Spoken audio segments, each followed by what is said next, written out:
Estamos de volta com Boa Tarde Cidadão, chegando em todo lugar onde tiver internet através do nosso canal do YouTube. Acesse e faça a sua inscrição no Robson Carvalho ou Robson Cidadão. Toca no sininho para ficar bem informado sobre notícia, comentário, informação, opinião. Hoje a temática é fundamental para que você compreenda o que se passa muitas vezes sem você saber. Estupro pode ser considerado do ponto de vista virtual ou é só uma atitude, um ato físico? Sobre isso, sobre exploração sexual, vamos de criança e adolescente, inclusive, vamos falar com o Dr. Manuel Onofre, que é promotor da infância e juventude aqui na comarca de Natal. Bem-vindo ao Boa Tarde, cidadão, Dr. Manuel Onofre. Boa tarde, Robson. Prazer estar aqui com vocês e trazer um tema com essa, digamos assim, com essa especificidade, ou seja, mostrar que o estupro ele ocorre não apenas fisicamente, como se existia até pouco tempo, mas já com várias decisões mostrando que uma criança pode ser estuprada virtualmente, através de um trabalho, digamos assim, de uma ação por intermédio da internet. O estupro diz respeito a uma violação, e essa violação pode acontecer presencialmente ou mesmo virtualmente, né? Isso, virtualmente quando o sujeito, através de uma chamada, de uma live ou de um desses canais que você pode, através de uma chamada de vídeo. E hoje com muita facilidade, através do Skype, do WhatsApp, a chamada de telefone em vídeo, né? Aí vem Instagram, tantas outras coisas que você pode utilizar o vídeo para aquilo que o pessoal chama, na linguagem mais popular, de mandar nudes, né? De trocar imagens e informações da sua própria intimidade, né? Isso, e é quando o sujeito, no caso desse estupro virtual, fica interagindo sexualmente com a criança ou com um adolescente, levando a criança a praticar atos de natureza sexual, a se manipular, e o sujeito fica do outro lado, né, nessa interação. Então, um ponto importante nesses crimes, que a gente chama crimes contra a dignidade sexual de criança e adolescente, o estupro de vulnerável, é como eles se tornam mais complexos em razão desse ambiente virtual. Ou seja, aquelas situações que tinham uma limitação física, uma limitação de espaço, hoje ela pode acontecer, por exemplo, se o sujeito está em Marizal e outro em Natal, se o sujeito está em Hong Kong, em Mossoró. Então, é de fato uma ação que a internet trouxe, né? São condutas que a internet trouxe para torná-las cada vez mais complexas. Isso é importante também porque, tempos atrás, quando se pensava no estupro, geralmente tinha uma relação muito forte com alguém próximo à família, ou era gente dentro da própria família, tinha um contato físico mais próximo e uma relação de confiança. Hoje, através da internet, isso pode se dar de qualquer parte do mundo, né? E sem controle, sem presença dos pais, sem ninguém muitas vezes saber, né? Pois é, e cada vez mais com requintes que até então a gente não tinha ideia de que seriam possíveis. Mais sofisticados. Muitíssimo sofisticados. Algum exemplo que você possa contar da forma como tem acontecido, muitas vezes através da internet, essa violação à criança e adolescente, esse tipo de estupro que acontece virtualmente? Isso. É importante você trazer essa provocação, Robson, porque recentemente a gente teve um caso aqui em Natal, né, aqui no Rio Grande do Norte, um caso que, de fato, trouxe muita novidade. Um sujeito, cerca de 30 anos de idade, se passando por uma menina, criou um perfil, e esse perfil, essa homem menina, se passando por uma menina. Isso, um homem de 30 anos de idade, se passando por uma menina de 15 anos, 15, 16 anos, então vou colocar o nome dela de Maria. Ela se passava por uma menina e fazia contato com outros meninos de 13, de 12, de 14, de 15 anos de idade. E aí esse contato ele era cada vez mais intimizado. Inicialmente essa menina pedia para seguir os amigos do alvo desse outro, né, dessa outra criança ou dessa outra adolescente. E aí a criança ou o adolescente de 13, 14, 15 anos, quando entendia que essa menina já era amiga de outras pessoas, inclusive dos tios, do pai, dizia assim, não tem por que não seguir.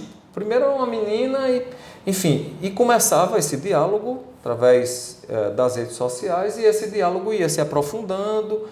No caso específico, 3 meses depois de aprofundamento desse diálogo é que foi pedido um nude, né? A menina nude, solicitava... para quem não sabe, que é uma foto da pessoa nua, né? Isso.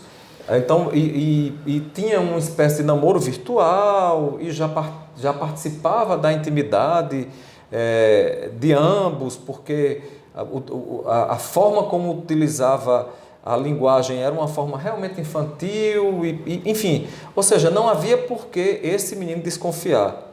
Né? Que aí é que a gente entra o papel dos pais nessa relação, porque do mundo virtual, por trás daquilo ali, pode ter, no caso específico, tinha um sujeito de 30 anos de idade se passando por uma menina de 16. Uma das coisas da facilidade da internet, né? Porque do jeito que na política, em outras áreas, tem a notícia falsa criada, tem os perfis falsos para atacar uns aos outros, também existem os perfis falsos ou os fakes para se praticar esse tipo de coisa, que é o estupro, né? O assédio sexual à criança e adolescente e também a pessoas de outras idades. E aí o que foi que aconteceu? Convenceu, o menino mandou o nude, ela também mandou nudes, só que não era, obviamente, né? Eram fotografias que tinham sido captadas da internet. A menina também não existia, A né? menina também não existia, ele criou todo um ambiente e depois a menina disse, olha, você vai ter que me ajudar porque eu estou passando por um problema, você vai precisar encontrar uma terceira pessoa, que aí sim era ele, e essa terceira pessoa, se você não for, eu vou ficar muito mal e eu vou me suicidar e tal, de modo que ela... envolvia emocionalmente a pessoa, né? E convenceu o menino a fazer esse encontro, depois, inclusive com nível de agressividade, e esse menino teve este encontro.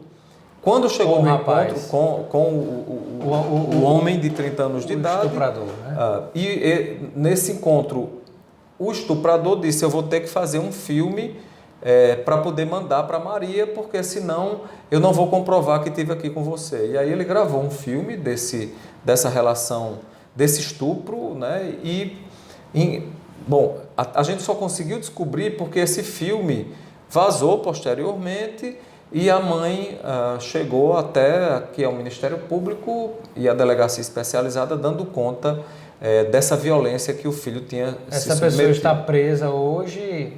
A pessoa está presa, a gente identificou, né, houve uma busca e apreensão. Em breve o processo vai se tornar público, né, para se divulgar mais. Existe uma estrutura muito interessante, porque houve uma preocupação do Ministério Público, do Poder Judiciário, que a gente chama especializar. Então hoje temos eu e a doutora Sandra Lali, tem também uma defensora específica lidando com essa temática, uma delegacia com o doutor Igara, tem toda uma estrutura que lida de maneira diferenciada, com o apoio do GAECO, com o apoio de outras instituições, para poder aprofundar essas questões que são novíssimas. A cada dia surgem questões no âmbito virtual e também nessa convivência física que traz para a gente uma necessidade de especialização e de cuidado de maneira diferenciada de cada um desses fatos, de cada uma dessas questões.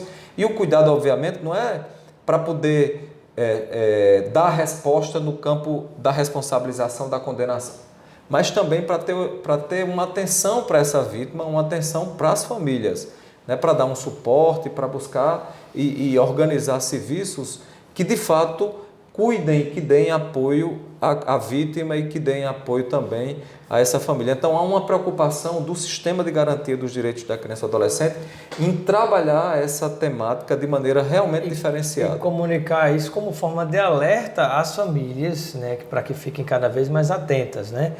E diante disso, eu lhe pergunto, como é que você vê, como promotor, já com experiência de acompanhar tantos casos de exploração sexual de crianças e adolescentes, como é que você vê a atitude do pai ou da mãe quando entra no quarto do filho, do adolescente ou da criança, mexe nas suas coisas, está sempre averiguando se tem isso, se tem aquilo, se tem alguma coisa errada ou algo que chama atenção? Isso é uma atitude normal, é um direito dos pais para com os filhos, ou isso pode ser entendido como uma perturbação, uma invasão de privacidade, não é aceito? Porque às vezes numa atitude como essa se descobre muita coisa, né? Isso.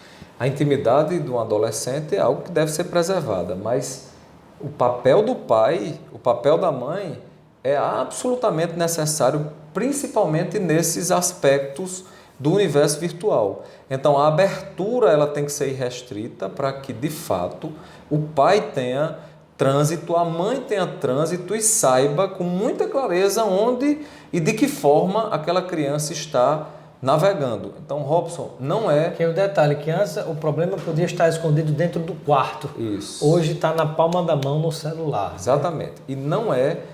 É bem importante que isso, assim, não é adequado que o pai simplesmente proíba um menino ou um adolescente de 15 anos de fazer uso do celular. Proíba, olha, enquanto você estiver aqui, você não usa. Só que o menino vai interagir na comunidade e em 2 minutos, em qualquer local, na casa do coleguinha, ele vai acessar. Então, é importante que o acesso da criança e do adolescente à internet seja monitorado e, obviamente, seja adequado àquela faixa etária, porque esse é o papel primordial dos pais, é fazer o acompanhamento disso para que a criança e o adolescente não antecipe situações ou trânsito, seja em canais, seja enfim, em redes sociais que não são adequadas. Além da faixa etária, que traz certas adequações do ponto de vista formal,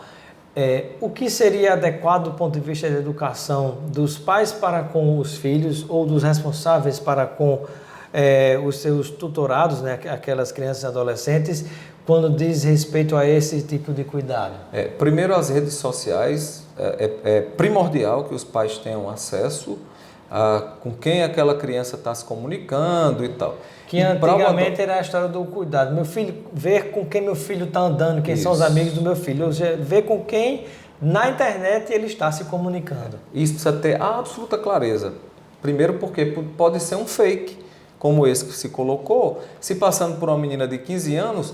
Então, essa amizade... era um homem marginal e entrando na intimidade das crianças e adolescentes. Essa amizade virtual, ela precisa ser cuidadosíssima, inclusive com a limitação, muita limitação no que diz respeito a repassar dados daquela família, repassar dados daquela criança, repassar dados daquele ambiente, porque aquela criança pode ser o alvo e pode ser o canal de penetração desse bandido, dessa figura dentro daquele universo. Porque você vai encontrar aqueles que vão ter interesse na exploração sexual daquela criança ou adolescente ou jovem, como também você pode ter outros tipos de marginais, de bandidos que têm interesse já no lado financeiro daquela família, captura fotos, depois vai ameaçar, vai chantagear de não jogar aquelas fotos na internet que joga-se no mundo, né? E aí você tem um outro contexto que também é perigoso para a família, né? Então o filtro quem tem que colocar são os pais e não necessariamente proibir o acesso. Como é que o pai consegue acompanhar esse acesso? Aí é fazer um monitoramento diário, e ter uma abertura para ter clareza o que é que o filho está fazendo, como é que ele está fazendo, né? Impor limitações em algumas páginas, determinadas redes sociais a partir dos 13, 14 anos de idade. Cada rede social tem uma adequação. Então, por exemplo... Ainda assim não impede a existência de figuras virtuais, né, de fakes, que estejam por trás daquele perfil que é falso, né? Exatamente. Esse acompanhamento diuturno, porque a gente relaxa o acompanhamento virtual, como muitas vezes o pai não tem um trânsito muito grande com essas novas tecnologias, mas é determinante. Então, veja, eu sei onde é que meu filho vai, com quem ele vai, no mundo real. Mas no mundo virtual eu não vou saber, eu tenho uma obrigação de saber, sob pena de expor meu filho a uma situação como essa que aconteceu recentemente. E para finalizar, Dr. Manuel Onofre, objetivamente, as pessoas que recebem fotos, vídeos de crianças e adolescentes, mesmo não tendo sido a pessoa que filmou, se a pessoa recebeu aquilo e guardou, está no celular da pessoa, no computador, a pessoa pode ser responsabilizada? Só armazenar já é crime. Só armazenar foto já é crime. Ou filme ou o que for. Muito bem. Dr. Manuel Onofre, muito obrigado pelos esclarecimentos aqui no nosso programa Boa Tarde Cidadão. Você como promotor da infância e juventude, seja sempre bem-vindo e receba um kit de produtos Lucena para você aproveitar com seus amigos e familiares. Muito obrigado e obrigado pela oportunidade de estar aqui trazendo essa temática tão importante. Ficamos por aqui com o nosso programa Boa Tarde Cidadão.